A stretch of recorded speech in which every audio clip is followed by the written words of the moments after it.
Now next come to the assertion reason. So this is the first assertion. Radii of two cone are in the ratio 2:3. Volumes की ratio given है, तो उनके Heights की ratio ये वाली होगी. Check कर लेते हैं. और वॉल्यूम ऑफ कोन गिवन है 1/3 पाई आर स्क्वायर एच. ये तो बिल्कुल सही है. ठीक है, अब असर्शन को चेक करना पड़ेगा. सो सोल्यूशन फर्स्ट, दो कोन्स के रेडियस की रेशियो गिवन है 2:3. मतलब जो R1 है that is 2x and R2 will be 3x. फिर इनके वॉल्यूम्स की रेशियो गिवन है, that means volume volume 2 is 1/3 और वॉल्यूम का formula 1/3 pi R square H. ठीक है, R1H1 पहले वॉल्यूम के लिए और सेकंड के लिए हम R2H2 लिखेंगे. 1/3 पाई R2 स्क्वायर इंटू H2. यहाँ पे ये 1/3 पाई तो वैसे ही कट गया. अब 1/3 इज इक्वल टू R1 का स्क्वायर करेंगे 4x square into H1 divide by 9x square into H2. x square cut गया. ठीक है, 9 ऊपर चला गया, 4 नीचे आ गया, तो 9 बाई यहाँ पे बनेगा 3 into 4 that is equals to H1 by H2. So 3 और H1 बाई H2 कितना आया हमारे पास 3/4. सो हाइट्स की रेशियो विल बी 3:4. यहाँ पे लिखा है 2:3, ये फॉल्स है. So D is the correct option. ठीक है, the next second, height of cone is 12, diameter is 5, slant height is 15. Check कर लेंगे. रेडियस r है, हाइट h है, तो स्लांट हाइट ये होगी. ये तो बिल्कुल सही है, स्लांट हाइट का फार्मूला लिखा है. ठीक है ना, L is equal to H square plus R square का अंडर रूट. ये फार्मूला है, यही फार्मूला हम इसमें यूज़ करेंगे. और अगर स्लांट हाइट 15 निकलेगी तो असर्शन भी ट्रू हो जाएगी. सो रीज़न उसको करेक्टली एक्सप्लेन करेगा. सेकंड का सोल्यूशन देखते हैं.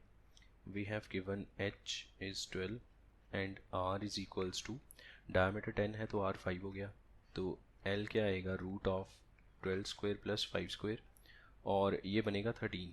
ठीक है, ये तो पाइथागोरियन ट्रिपलेट है, 8th क्लास से सॉल्व करते आ रहे हैं ये सब बातें. तो L की वैल्यू 13 आएगी, यहाँ पे 15 लिखी है इसलिए ये फॉल्स है. So D is the correct option. The next third, solid is in the form of cone standing over hemisphere. ठीक है, दोनों का रेडियस इक्वल है और 1 सेंटीमीटर है. हाइट इक्वल है डायमीटर के, मतलब हाइट डबल हो गई ना. रेडियस अगर 1 है तो डायमीटर 2 होगा, तो height will be 2. Volume of solid is pi. Solution third, इसमें शेप ऐसे गिवन है, cone standing over hemisphere. This is a hemisphere like this, ये हेमीस्फीयर, इसके ऊपर ये कोन. ठीक है, कोन की जो हाइट है दैट इज 2, क्योंकि height is equal to diameter.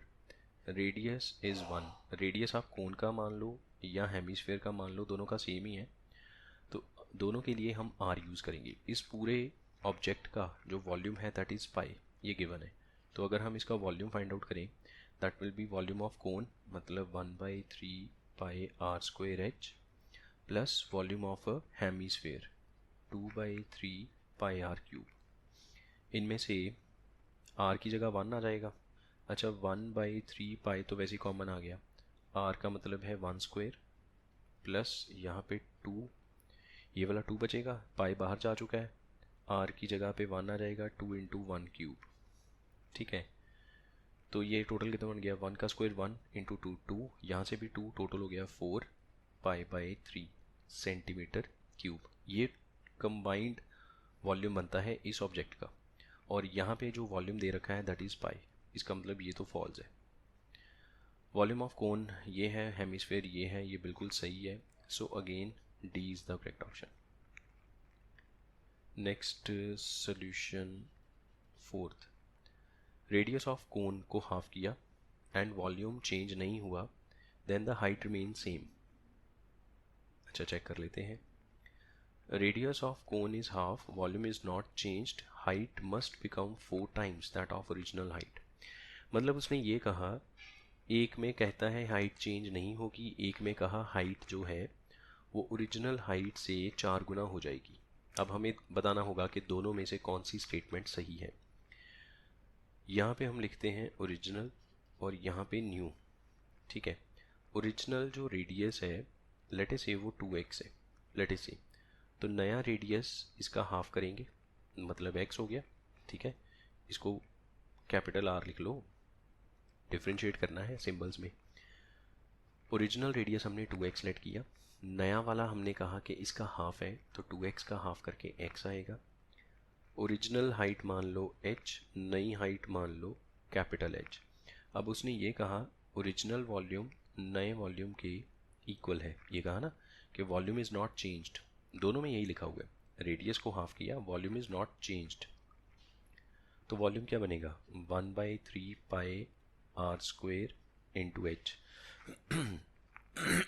ठीक है, मैंने फॉर्मूला बोल दिया है, मैंने लिखा नहीं है, डायरेक्ट वैल्यूज पुट कर दी यहाँ पे। 1/3 pi are square into H. अब देखो यहाँ पे 1/3 पाई तो वैसे ही कट गया, ठीक है, ये बनेगा 4x square into H is equal to X square into H, X square cut गया, so 4h is capital H। इसका मतलब ये जो नई हाइट है, कैपिटल H क्या है नई हाइट, स्मॉल h क्या है ओरिजिनल हाइट, सो नई height is equal to 4 times original height. अगर वॉल्यूम को सेम रखना है, अगर वॉल्यूम को चेंज नहीं करना है, तो नई हाइट को पुरानी हाइट से 4 गुना होना पड़ेगा, और इसमें लिखा हुआ है कि height must become 4 times original height, तो ये ट्रू है। इसमें लिखा हाइट रिमेन सेम, ये फॉल्स है, so D is the correct option. Next यहाँ पे fifth, two identical solid cube of side 7 are joined end to end, then TSA of cuboid is what? अच्छा, ये वाला क्वेश्चन हमारे एनसीईआरटी में भी है, आई थिंक हमने पहले भी ये क्वेश्चन सॉल्व किया है ऐसे करके, है ना, कि जब दो क्यूब्स को ज्वाइन किया जाएगा 7 दोनों की साइड है, तो टोटल लेंथ जो है 14 हो गई, लेकिन ब्रेड्थ और हाइट 7 रहेगी। तो ये जो क्यूबॉइड बना इसका TSA क्या होगा 2 into LB plus BH plus HL, तो रीज़न तो बिल्कुल सही लिखा हुआ है। ये चेक कर लेते हैं क्या वाकई ये 350 बनेगा। सो 2 into 14 into 7 plus 7 into 7 plus 7 into 14, 14 into 7 will become 98, ये बना 49 और फिर से 98, ठीक है।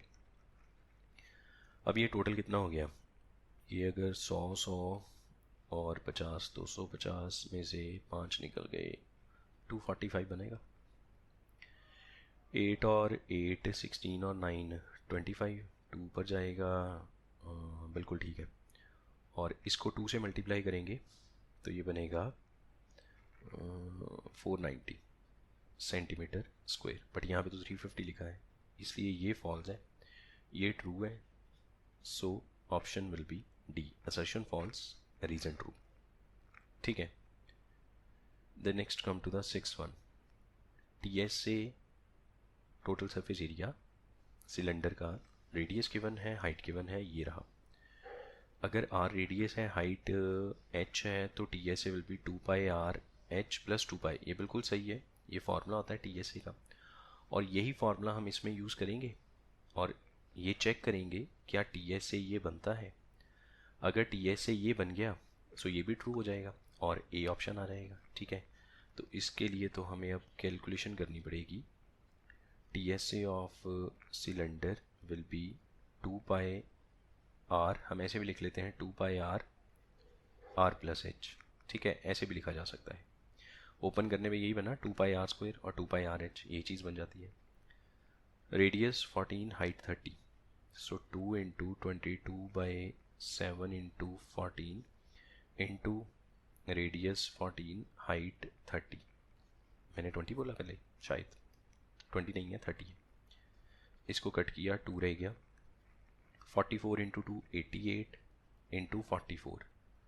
अब देखें ये बनेगा क्या, 88 इंटू 44, 4 8 32, 3 कैरी 32 और 3 35, फिर यहाँ पे यही चीज़ आ जाएगी 253 3872 और यहाँ पे भी यही लिखा हुआ है, बिल्कुल ठीक है। ये 3872 सेंटीमीटर स्क्वायर, ठीक है। और यही वाला फॉर्मूला हमने इसमें यूज़ किया, so A is the correct option. Then next, if a ball is in the shape of a sphere has a surface area, ये बॉल का सरफेस एरिया है तो डायमीटर ये बनेगा क्या? तो ball is in the shape of sphere, sphere का surface area 4πr², that is 221.76, और radius of the sphere is this, surface area यही वाला है, और यहाँ से 4π इधर आया, रूट करेंगे तो ये बनेगा, मतलब रीजन बिल्कुल ट्रू लिखा हुआ है। अब बस हमें ये चेक करना है, और यही वाला फार्मूला हम इसमें यूज़ करेंगे। ये सरफेस एरिया गिवन है, ठीक है, ये सरफेस एरिया है, सरफेस एरिया की जगह हमने 4πr² लिख दिया। तो असर्शन में जो हमें स्टेटमेंट गिवन है उसको सच साबित करने के लिए हमने ये फार्मूला यूज़ किया जो रीज़न में लिखा हुआ है। तो रीज़न उसको एक्सप्लेन कर देगा अगर डायमीटर ये वाला मिल गया, ठीक है। अब हमें यहाँ से बस चेक करना होगा क्या डायमीटर ये बनेगा। इसके लिए हमने यहाँ पे वैल्यूज़ पुट की, 4 × 22/7 × r², 221.76, so r² is 221.76 × 7/4 × 22, ठीक है। अब देखो ये 7 से तो कुछ भी कट नहीं होगा, यही वाली जो चीज़ है यही कट की जा सकती है। इसको 2 पे कट करें, यहाँ पे 2 रह गया, ये बनेगा 110.88। आई थिंक अब ये 11 पे हो जाएगा ना, 11 2s, इसको 11 पे करो, 11 1s, फिर 0 आएगा, ठीक है, फिर पॉइंट आ गया, फिर 0 आ जाएगा, फिर 8 आ जाएगा। हाँ ये सही है बिल्कुल। अब ये फिर 2 पे हो जाएगा, 2 1s, ये बनेगा 5.04, इसने फिर 2 को कट कर दिया, फिर ये बनेगा 2.52। सो अब r² कितना बना हमारे पास, 2.52 × 7, ये वाला 7 बचा हुआ है। अब 2.52 52 के अगर हम फैक्टर्स करें, 252 के अगर हम फैक्टर्स करें 1 2 6, फिर 2 पे किया 63, 3 पे करेंगे 21, 3 पे करेंगे 7, 7 पे करेंगे 1, ठीक है। तो r विल बी √ ऑफ, अच्छा देखो इसका ओवर में तो 100 आ गया, ठीक है। 252 के फैक्टर 2 × 2 × 3 × 3 × 7, और 1 × 7 ये वाला भी है, तो ये भी साथ में लिखो रूट के अंदर, और डिनोमिनेटर में जो 100 है उसको 10 × 10 कर लो। नाउ यू कैन सी के 2 2 के पेयर बन गए, 2 2 3 3 7 7। सो बाहर क्या आ जाएगा, 2 बाहर आ गया, 3 आ गया और 7 आ गया, और डिनोमिनेटर में 10 आ गया। रूट के अंदर 2 2 के पेयर बन गए, एक एक बाहर आ गया, ये बनेगा 4.2। सो डायमीटर विल बी, इसका डबल कर दो, 2 × 4.2 विच इज़ 8.4 सेंटीमीटर, और यहाँ पे डायमीटर क्या लिखा हुआ है, 8.4, बिल्कुल सही है। तो इसका मतलब ये ट्रू है, ये भी ट्रू है, ये भी ट्रू है, और करेक्ट एक्सप्लेनेशन भी है। So A is the correct option. Next 8th का सोल्यूशन देखिए। हाइट ऑफ कोन गिवन है, वॉल्यूम गिवन है, इसका रेडियस 10 है। तो वॉल्यूम ऑफ कोन गिवन है 500 पाई, और वॉल्यूम का फार्मूला होता है 1/3 πr²h, ठीक है, ये फार्मूला है। एक तो दोनों तरफ से पाई कट गया, so 500 is equals to 1/3 r², h की वैल्यू है 15, 3 1s 3 5s, ठीक है, और 5 ने इसको कट करना है तो 100 रह गया, सो r² इज़ 100, तो r की वैल्यू 10, और यहाँ पे क्या लिखा है, रेडियस इज़ 10, बिल्कुल सही लिखा हुआ है। वॉल्यूम ऑफ हेमिस्फेयर ये होता है, ये भी सही है। ऊपर कोन के रिलेटेड गिवन है, नीचे वॉल्यूम ऑफ हेमिस्फेयर का फॉर्मूला गिवन है। दोनों स्टेटमेंट्स ट्रू हैं बट आपस में कोई लिंक नहीं है, इसलिए B is the correct option. Then 9th, height of cone is 24, diameter 14 है, तो radius will be 7, slant height is 20, और ये स्लांट हाइट का फॉर्मूला है, फॉर्मूला बिल्कुल सही है। देखो यहाँ पे जो हाइट गिवन है दैट इज़ 24, और जो रेडियस बनेगा वो बनेगा 7। इन दोनों का स्क्वायर करके रूट करेंगे तो आंसर आएगा 25, क्योंकि 24 और 7 का आप स्क्वायर करोगे और प्लस करोगे तो 625 बनेगा, रूट करके 25 आएगा। आप इसको खुद कैलकुलेट करके देख लो, ठीक है, आपको पता चल जाएगा कि जो स्लांट हाइट है दैट विल बी 25, बट यहाँ पे तो 20 लिखी है, इसका मतलब ये गलत हो गया, दिस इज़ फॉल्स।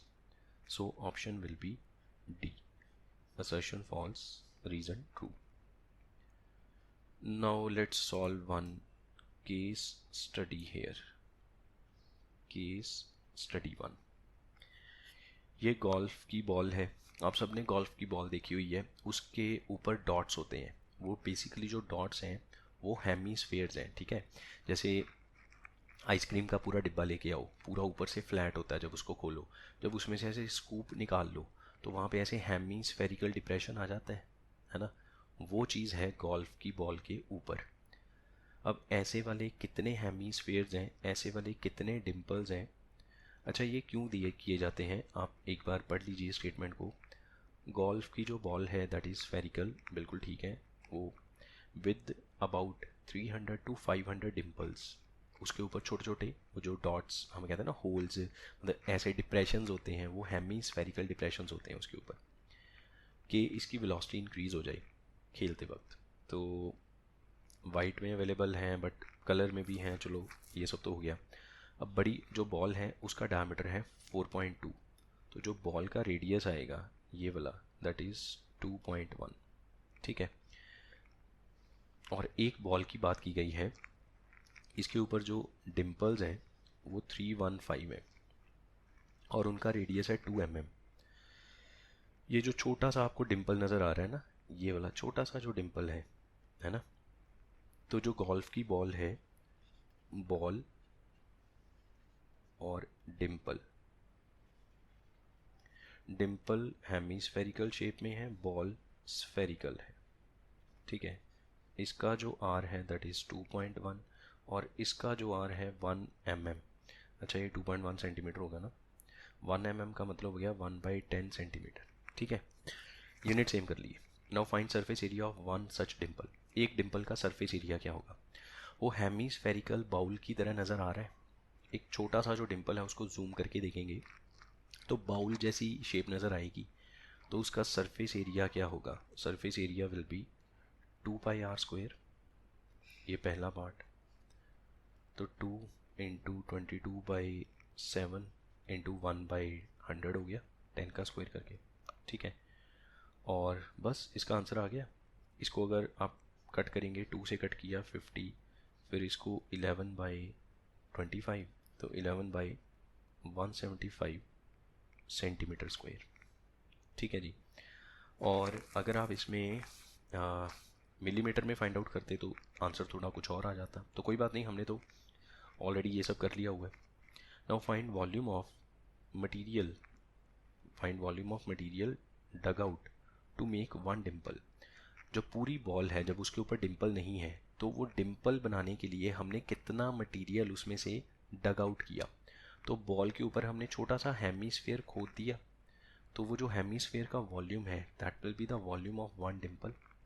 तो सेकेंड पार्ट का आंसर क्या आएगा, volume of one dimple is equals to volume of hemisphere. तो हेमीस्फेयर का वॉल्यूम 2/3πr³, ठीक है। तो इसको लिख लो 2/3 22/7। अगर मैं इसको 1 की फॉर्म में रखूँ, है ना, 1/10 नहीं करता, तो ये बनेगा 44/21 और आंसर आएगा मिलीमीटर क्यूब में, ठीक है। ये बात समझ में आई ना, कि पिछली बार हमने जो आंसर फाइंड आउट किया वो सेंटीमीटर स्क्वायर में, ये मिलीमीटर में है। यहाँ पे क्वेश्चन में ऐसा कुछ नहीं लिखा हुआ कि आपको आंसर सेंटीमीटर में करना है या मिलीमीटर में करना है, वो आपकी मर्ज़ी है। हमें लगा कि ठीक है मिलीमीटर में जल्दी सॉल्व हो रहा है, मतलब 1/10 करने से फिर कट कुट करना पड़ेगा, तो हमने मिलीमीटर में ही सॉल्व कर दिया। आप चाहें तो सेंटीमीटर में कर लें, कोई प्रॉब्लम नहीं है। अब थर्ड के अंदर 2 पार्ट्स हैं, इन दोनों में चॉइस है, कोई भी करना है। अच्छा, जो बी पार्ट है वो तो बहुत सिंपल है, what is the volume of, वो जो बड़ी बॉल है उसका वॉल्यूम क्या होगा। तो पूरी बॉल का वॉल्यूम उसमें से माइनस कर दो जो एक डिम्पल है उसको 315 से मल्टीप्लाई करके, क्योंकि बॉल के ऊपर 315 हेमीस्फेयर डग आउट किए गए, ठीक है। ऊपर से थोड़ा थोड़ा उसको जैसे कहते हैं ना छील दिया गया हेमीस्फेयर की फॉर्म में, तो उतना उतना मटेरियल तो निकल गया ना वहाँ से। तो वॉल्यूम ऑफ ये जो गोल्फ की बॉल है, अच्छा ये मिलीमीटर क्यूब में आया ना, अगर मैं इसको सेंटीमीटर क्यूब में करता हूँ, क्योंकि मुझे बाद में ना कन्वर्जन तो करनी ही पड़ेगी, तो बेटर है कि यहीं पे कर देते हैं, ठीक है। तो ये बन गया आपका 44 बाई, अब 21000 आ जाएगा, और ये सेंटीमीटर क्यूब में आएगा, ठीक है। अभी इसकी बात कर रहे थे, तो वॉल्यूम ऑफ गोल्फ बॉल, अगर तो बॉल के ऊपर डिम्पल नहीं होते तो जो स्फेयर का वॉल्यूम है वही इसका वॉल्यूम हो जाता। अब बॉल की सरफेस के ऊपर से डिम्पल्स हटा दिए गए, ऐसे उखाड़ दिए गए उसमें से, तो उतना उतना मटेरियल वहाँ से निकल गया, ठीक है। So volume of ball will be equal to volume of sphere minus 315 into volume of one dimple, और एक डिम्पल का वॉल्यूम ये हमने फाइंड आउट कर रखा है। वॉल्यूम ऑफ स्फेयर का formula 4/3 pi R cube, R capital वाला यूज़ करना क्योंकि बॉल की बात हो रही है, ये 2.1 वाला, माइनस 315 इंटू 44/21000। अब देखो इसमें कैलकुलेशन इन्वॉल्व है, 4/3 22/7 इंटू 2.1 2.1 2.1 माइनस 44 इंटू 315/21000। अब कैलकुलेट करने का तरीका हर एक का अपना अपना है, जैसे जिसको ठीक लगता है वैसे कैलकुलेट कीजिए। 20 दोनों के डिनोमिनेटर में से देखो, 3 इंटू 7 21, इसमें भी 21, दोनों के डिनोमिनेटर में से 21 कॉमन किया जा सकता है। बाकी जो टर्म्स है उसको कट कुट करेंगे, थोड़ा सा सिंप्लीफाई हो जाएगा, फिर एलसीएम करेंगे, फिर सॉल्व करेंगे तो आपका आंसर आ जाएगा। अगर किसी ने कहा कि 3 7 21 यहाँ पे कट कर दो तो वो भी ठीक है। अब इसको मल्टीप्लाई करो, इसमें थोड़ी बहुत कटिंग करो जितनी भी होती है, कटिंग कुटिंग करके उसके बाद एलसीएम करो, एलसीएम के बाद फ्रैक्शन आएगी, थोड़ा और सिंप्लीफाई करेंगे तो यहाँ पे आपके पास सेंटीमीटर क्यूब में आंसर आ जाएगा, ठीक है। अब बात करते हैं इस ए पार्ट की। मान लो अगर आपने बी पार्ट सॉल्व नहीं करना है, अगर आपने ए पार्ट सॉल्व करना है, थर्ड में ए पार्ट, तो कैसे करेंगे। We need to find total surface area exposed to the surroundings, कि अगर मैं बॉल को पकड़ के सब तरफ से ऐसे देखूं तो मुझे कितना सरफेस एरिया नज़र आएगा, ठीक है। देखो अगर बॉल के ऊपर डिप्रेशंस नहीं निकाले होते तो बॉल को ऐसे पकड़ के देखते तो मुझे बॉल का सरफेस एरिया नज़र आता, that is surface area of sphere, है ना। पूरा जो स्फेयर के बाहर जो गोला बना हुआ है ना वो नज़र आता मुझे, लेकिन वो गोला स्मूथ नहीं है, उसके अंदर डिप्रेशंस हैं। तो जितनी बार वो ऐसे हेमीस्फेयर कट किया गया, जहाँ से वो कट हो गया वहाँ पे एक हेमीस्फेरिकल डिप्रेशन बन गया, मतलब CSA ऑफ हेमीस्फेयर और नज़र आना शुरू हो गया।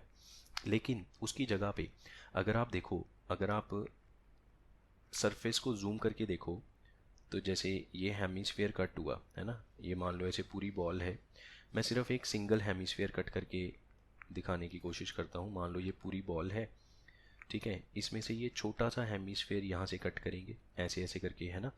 अब जहाँ से ये हेमीस्फेयर कट हुआ, इसका जो ये वाला बेस होता है जो ऊपर की तरफ है, ये वहाँ से मिसप्लेस हो गया, ये निकल गया, लेकिन उसकी जगह CSA जनरेट हो गया, ठीक है। आपको याद होगा एनसीईआरटी में भी हमने 2 क्वेश्चन ऐसे सॉल्व किए हैं कि एक क्यूब के ऊपर हेमीस्फेयर रख दिया, अब बताओ सरफेस एरिया क्या है, या एक क्यूब में से हेमीस्फेयर स्कूप कट आउट किया, अब बताओ सरफेस एरिया क्या है। तो उस केस में हम क्या करते हैं, जब कभी भी सरफेस के ऊपर से हेमीस्फेरिकल डिप्रेशन हम कट करते हैं तो CSA ऑफ हेमीस्फेयर जनरेट हो जाता है, और area of base of hemisphere वहाँ से रिजेक्ट हो जाता, मतलब माइनस हो जाता है, उड़ जाता है, ठीक है। तो उस केस में हम क्या करते हैं, CSA of hemisphere minus area of base of hemisphere, ठीक है। तो अगर अगर ये डिप्रेशंस ना होते, अगर ये डिप्रेशंस ना होते तो ऐसे बॉल नज़र आती, इसका सरफेस एरिया क्या होता, इसका सरफेस एरिया होता, अब मैं थर्ड पार्ट के ए का, थर्ड पार्ट में जो ए पार्ट है उसका आंसर देने लगा हूँ कि TSA ऑफ बॉल, अगर डिप्रेशंस ना होते तो होता सरफेस एरिया ऑफ स्फेयर, लेकिन अब इसमें डिप्रेशन आ गई तो माइनस करेंगे area of base of Dimple, area of, इसको मैं नीचे लिख दूँ ज़रा, यहाँ पे लिख देता हूँ थोड़ा साफ करके, TSA of ball that will be equal to, अभी जो मैंने बोला है उसको लिखने लगे हैं बस, surface area of sphere minus area of base of hemisphere plus CSA of hemisphere.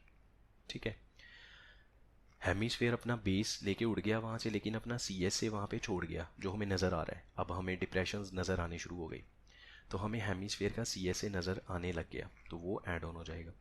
Surface area of sphere is 4πr²।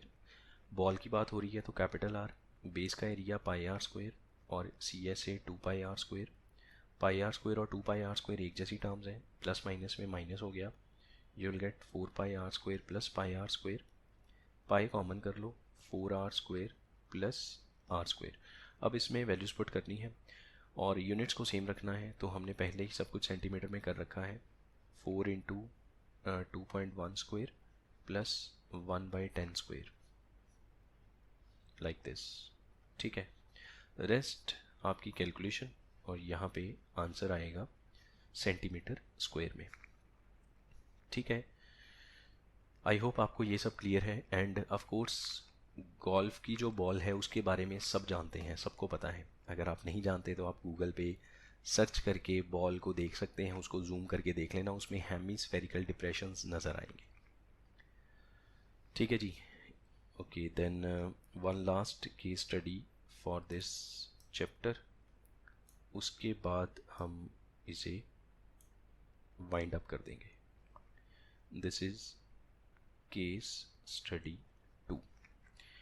Deepika ने एक सॉलिड सिलेंडर लिया, ये रहा, एक कोन लिया और इस कोन को इसके ऊपर रख के जोड़ दिया। अब देखो कोन का जो डायमीटर है वो ज़्यादा है, सिलेंडर का कम है, तो कोन थोड़ा सा बाहर आ जाएगा। इसको ग्रीन कलर से पेंट किया, ब्राउन से पेंट किया। बताओ कि ग्रीन कितना पेंट हुआ, ब्राउन कितना पेंट हुआ। बड़ा सिंपल सा क्वेश्चन है, NCERT में भी इसके रिलेटेड एक एग्जाम्पल है। उसी एग्जाम्पल को इन्होंने केस स्टडी में कन्वर्ट कर दिया। ठीक है, 2 पार्ट है, 4 नंबर की केस स्टडी है, तो 2 नंबर का ये हो गया, 2 नंबर का ये हो गया। अच्छा, आप देखो ग्रीन कलर कितना पेंट होगा। एक तो ग्रीन कलर पेंट होगा इस CSA के ऊपर, CSA ऑफ कोन जो है वो ग्रीन कलर से पेंट होगा, ये सारा। दूसरा, अब आप इस ट्री को ऐसे उल्टा के देखो, ठीक है, मतलब कि सिलेंडर ऊपर कर दो, कोन नीचे कर दो, तो जब आप देखोगे आपको ऐसे नज़र आएगा, ये सिलेंडर का बेस है, ये कोन का बेस है, तो हमें कोन पे ग्रीन करना है, तो ये सब भी ग्रीन होगा। मतलब कि सिलेंडर का जो वो होगा गोला, ठीक है, जिसको πr² बोलते हैं, और जो कोन का गोला है जो ऐसे सिलेंडर के ऊपर ऐसे लगा हुआ है ना, ऐसे करके लगा हुआ है, तो ये वाला जो गोला है ये छोटा है और ये वाला गोला बड़ा है, ये इसके ऊपर ऐसे लगा हुआ है। तो अब जहाँ जहाँ पे स्पेस बचेगी है ना, इन दोनों को जब ऐसे उल्टा के देखोगे तो आपको नज़र आएगा ना कि यहाँ पे आउटर में कुछ स्पेस बची हुई है, उस स्पेस पे भी हमें ग्रीन कलर करना है, बिकॉज कोन जितना भी है ग्रीन होना चाहिए सारा। ठीक है, तो ये कैसे होगा, outer circle minus inner circle. So ultimately हमें ग्रीन कहाँ पे करना होगा, इसका सोल्यूशन करते हैं। कोन में और सिलेंडर में क्या क्या डायमेंशंस हैं। कोन की स्लांट हाइट गिवन है 14 और रेडियस होगा 3, 6 का हाफ करके। इसकी हाइट गिवन है 7 और इसके लिए कैपिटल यूज़ किया, कोन के लिए इसके स्मॉल यूज़ करेंगे, दैट इज़ 2 सेंटीमीटर। तो first part green area that will be CSA of cone plus base of cone, cone का बेस भी तो ग्रीन होगा, माइनस, अब क्योंकि कोन का बेस ऐसे बड़ा था, अब पूरा थोड़ी ना ग्रीन करेंगे, उसके अंदर जहाँ पे सिलेंडर फिट हुआ वो वाला पोर्शन, वो वाला जो सर्कुलर पोर्शन है वो तो कवर ही नहीं होगा, वहाँ पे तो पेंट होगा ही नहीं, तो माइनस बेस ऑफ सिलेंडर। ठीक है, CSA of cone is πRL, base of cone πr², base of cylinder πr²। R का फ़र्क है दोनों में, राइट। कोन के लिए हमने R कैपिटल यूज़ किया ना, तो πRL। अब वैल्यूज पुट करो 20। अच्छा, पाई कॉमन कर लो, क्यों बार बार वैल्यू पुट करनी। यहाँ पे कैपिटल R 3, L की वैल्यू 14, फिर प्लस कैपिटल R का स्क्वायर मतलब 3 का स्क्वायर, फिर स्मॉल r का स्क्वायर मतलब 2 का स्क्वायर। ठीक है, ये बन गया 22/7 इंटू 42। ठीक है ना ये, 3 का स्क्वायर 9, 9 में से 4 निकल गया तो 5 ये बनेगा, और पाई की वैल्यू कुछ खास गिवन नहीं है तो ठीक है। 22/7 इंटू 47, पहले मल्टीप्लाई करो फिर डिवाइड करो, एंड आपको जो आंसर देना है वो 2 डेसिमल प्लेसेस तक देना है। अब कैलकुलेशन आप सारी खुद करना, इसमें मैं आपकी कोई हेल्प नहीं करूँगा। Calculation will be all yours. तभी तो पता चलेगा कि आप कितनी सही कैलकुलेशन कर सकते हैं। और अपना आंसर बता देना मुझे, और मैच कर लेना बाकी स्टूडेंट्स के साथ, मैच हो गया कि नहीं हुआ। सब बच्चे अपना आंसर कमेंट कर देना यहाँ पे, ठीक है। सेकंड, अब बताओ ब्राउन कितना पेंट होगा। तो ब्राउन पेंट करना, ब्राउन को कैलकुलेट करना थोड़ा, मतलब एनालाइज करना थोड़ा ज़्यादा आसान हो गया। ये जो सिलेंडर है ये सब ब्राउन कलर में पेंट होगा, ये वाला है ना। तो एक तो इसका सी एस से ब्राउन हो जाएगा, एक इसका बेस जो नीचे से है ब्राउन हो जाएगा, एक इसका जो टॉप है वो तो इसके साथ जुड़ गया जाके, वो तो कोन के अंदर जुड़ गया, तो वहाँ पे तो इस वाले पोर्शन पे तो पेंट करने की कोई गुंजाइश ही नहीं है। पेंट होगा सिर्फ बेस पे और सी एस ए पे, ठीक है। So brown paint, brown paint कितने एरिया पे होगा, सी एस से of cylinder plus base of cylinder, ठीक है जी। C S C of cylinder is 2πRH plus πr², और इसके लिए हमने capital R, sorry small R use किया है, इसमें से पाई आर कॉमन कर लो, you will get 2h plus R, values put कर दो। 22/7, आर कितना था 2, व्हाट आई थिंक सो, और रेडियस ठीक है 2 इंटू 7 14 प्लस 2, तो 44/7 इंटू 16, अगेन मल्टीप्लाई करो उसके बाद डिवाइड करो, डिवाइड करके 2 डेसिमल प्लेस तक आंसर फाइंड आउट करना है। Round the answer, round the answer करने का मतलब है कि आप जब डिवाइड करोगे तो 3 पॉइंट्स तक कैलकुलेट करना, लास्ट वाला स्किप करके 2 पॉइंट तक राउंड ऑफ कर देना उसको। ये सब वो बातें हैं जो 7th 8th में सिखाई जाती हैं कि आपने राउंड ऑफ कैसे करना है, ठीक है। अब मेरा पर्पज़ वो वाली बात सिखाना नहीं है, मेरा पर्पज़ है आपको कंसेप्ट के बारे में क्लैरिटी देना और फार्मूला लगा के उसमें वैल्यूज़ कैसे पुट करनी, ये सब चीज़ें सिखाना। अब ये मल्टीप्लाई और डिवाइड आप पहले से सीख चुके हो, इसकी प्रैक्टिस आप खुद कीजिए, और यहाँ पे आंसर सेंटीमीटर स्क्वायर में आएगा। एंड अगेन आप अपना आंसर बता देना और चेक कर लेंगे फिर हम आपका आंसर सही है या गलत है। So that's all for today, and that's all for surface areas.